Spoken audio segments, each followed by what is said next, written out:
Hey everybody, it's Alfred from RealFreakenSports. Sorry about the wait on the video. If you haven't liked or subscribed yet, appreciate if you did that. Alright, well, let's get on with the video. This is my WrestleMania 28 review. This is the lowdown. I give you my prediction of the match, spots, rating, and my thoughts of the match and the future in general involving that match. Alright, let's begin. First match of the night was Daniel Bryan versus Sheamus. The crowd was hot. It was very good. The only spot was the only part of the match was the bro kick by Sheamus in a very epic 18-second match. Um, I knew Sheamus was gonna win, but I didn't know he was gonna win in 18 seconds. I knew this match was gonna be the first match of the night. I thought I was gonna tear the house down because I thought they had a lot to prove. Since last year they were snubbed off the card thanks to Snooki. I don't know where they go with this feud. I can't wait to see what they do at Extreme Rules. Hopefully it's longer than this match. I can't give this a grade. I gotta give it a pass. There's nothing I can say about it. Next match of the night is was Randy Orton versus Kane. This match was actually pretty well. It was really well done. You can tell these two have very good chemistry. These are two like hairy up guys in the wrestling division. I mean, this was a very well paced match. They had a lot of brawling scenes. They both hit their signature moves, but Kane was the only one that got his finisher off. Randy Orton did not hit a single RKO on Kane. Randy Orton hit his DDT, his reverse backbreaker, Kane, and his patented dropkick when the opponent jumps off the top rope. Kane hit his clothesline, his big boot, and a side slam, and a choke slam, which Randy Orton kicked out of. And then Randy Orton tried going for a super RKO, but instead Kane reversed it, got the pin off a super choke slam. I thought Randy Orton was going to win because he's a top 5 guy in the industry, but I guess they gave the win to Kane because he has been a very hard worker this year and in general. This is a very good match. I got to give it a 3.5 star. Very well paced. I enjoyed the match a lot. Where do I see this feud going from here? I think it's gonna end. If not, they're gonna have an Extreme Rules match at Extreme Rule. It's probably gonna be the same thing how they had it the first time that caused this feud. I don't even remember how that happened. All right, third match tonight was Cody Rhodes versus the Big Show. This match was basically 90% Big Show, and Cody Rhodes got his little hits in. It was pretty bad. I mean, he was toying with them half the time, just throwing them around the ring. He stink faced them. Ugh. Cody Rhodes. This is basically how the match ended. This is the only really spots of the match. Cody Rhodes hit a beautiful disaster kick after getting Big Show down, and he tried going for a second one instead. Big Show speared Cody Rhodes in the nuts. Not even joking.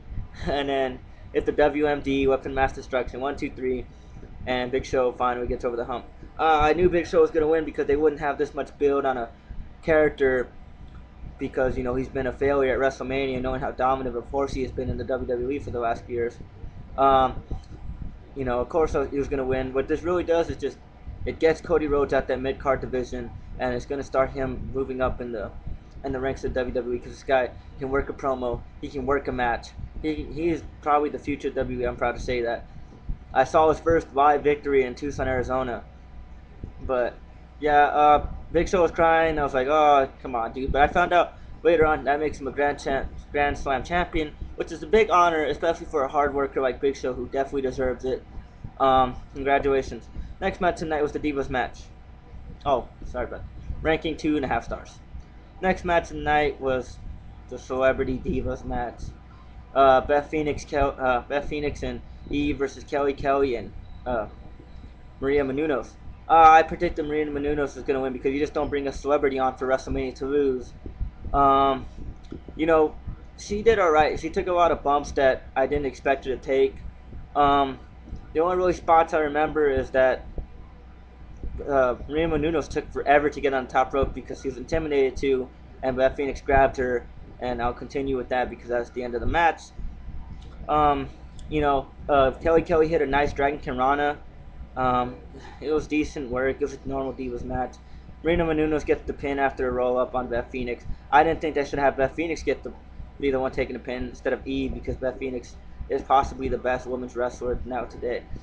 1.5 stars, normal Divas match. Next match of the night was the end of the era match, and as a wrestling fan, probably one of the greatest matches I've ever seen. I'm probably gonna look back at this match and like, oh, it wasn't as good, but in the moment, this is a 5-star matchup. I mean, you had everything. These two put everything on the line. I mean, they did everything right. Storytelling, progression of a character in the match. I mean, just move style, selling the injury. It was an amazing match. I mean, there was spots galore. I mean, Undertaker got, you know, he got double A spine buster on steel stab, locked in Hell's Gate on both Triple H and Shawn Michaels, twice on Triple H, made him pass out. Triple H, hit Undertaker with the steel chairs again. And he hit him in the face with the sledgehammer. He kicked out. Every near fall had me on the edge of my seat because I didn't want the Undertaker to lose this match. I picked him to win this match because let's be honest, folks. Without the streak, the Undertaker doesn't need to wrestle anymore. I mean, this is the only thing really keeping his character alive at this point. I mean, he wrestles maybe like once a year now, and that is in the United States of Mall, and we allow him to do that because of his legacy at that event, and that's a great honor knowing that every year except for 22 because Mark Henry, he performs to the highest level and he steals the show regardless of what spot he's in. He has done it every year, and it's an amazing honor to see him in the last 6 of his matches, and I'm a part of that. It's a great honor. This match definitely gets a 5-star. There's a big amount of spots like Shawn Michaels sweet chin music the Undertaker into a pedigree, and he kicked out tombstones, pedigrees. It was an amazing match.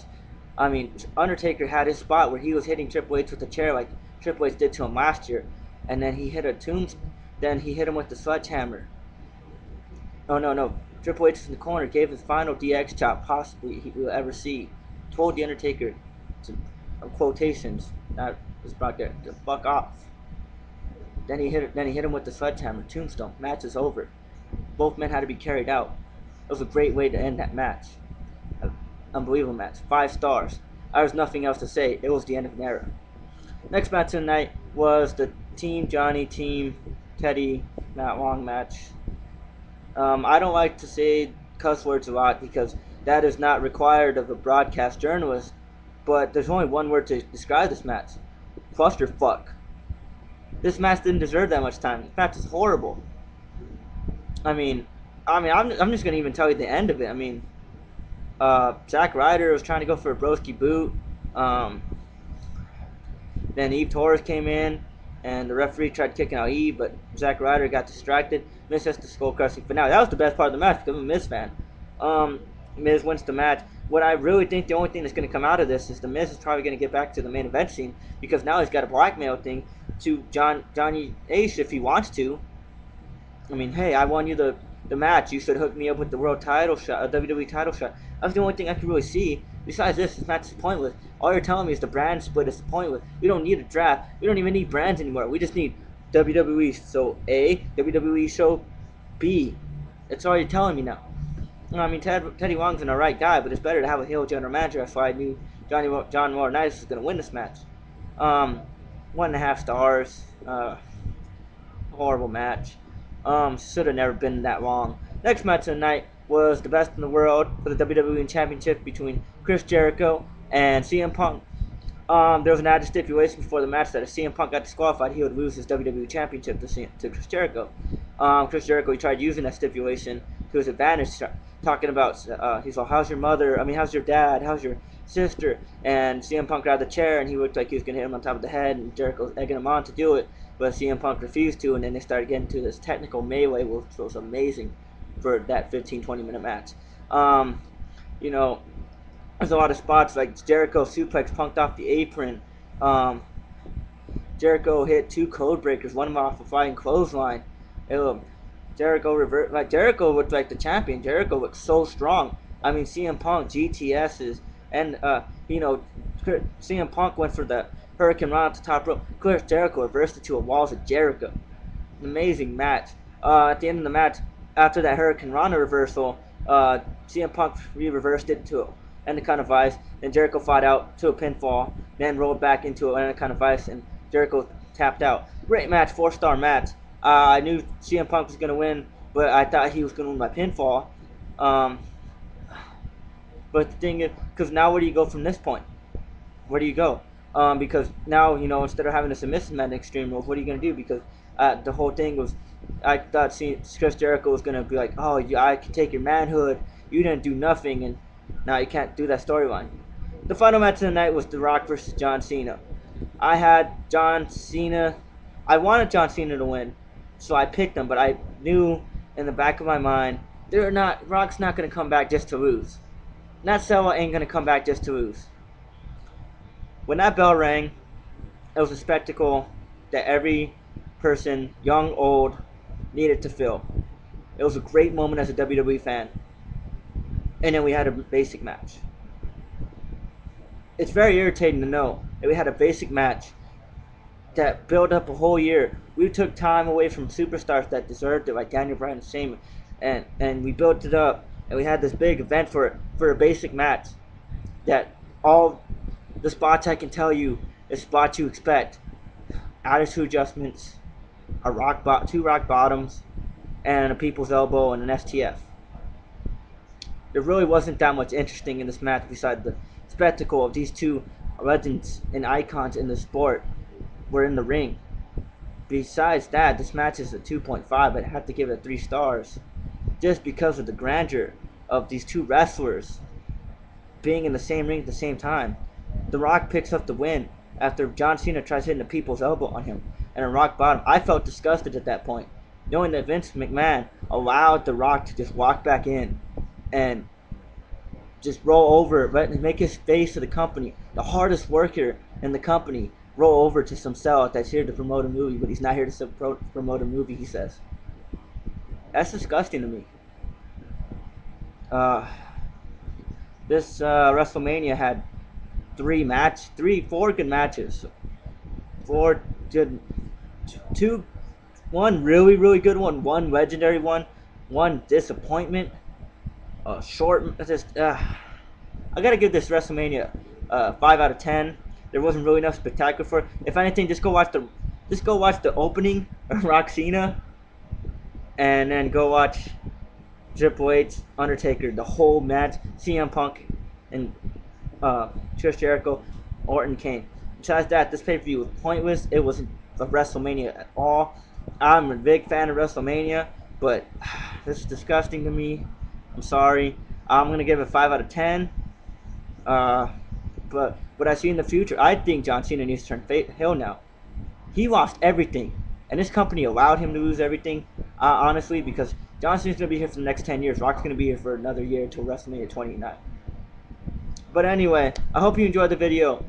Like and comment, subscribe, please. Appreciate it. You know, have a nice day, and there should be more of this to come.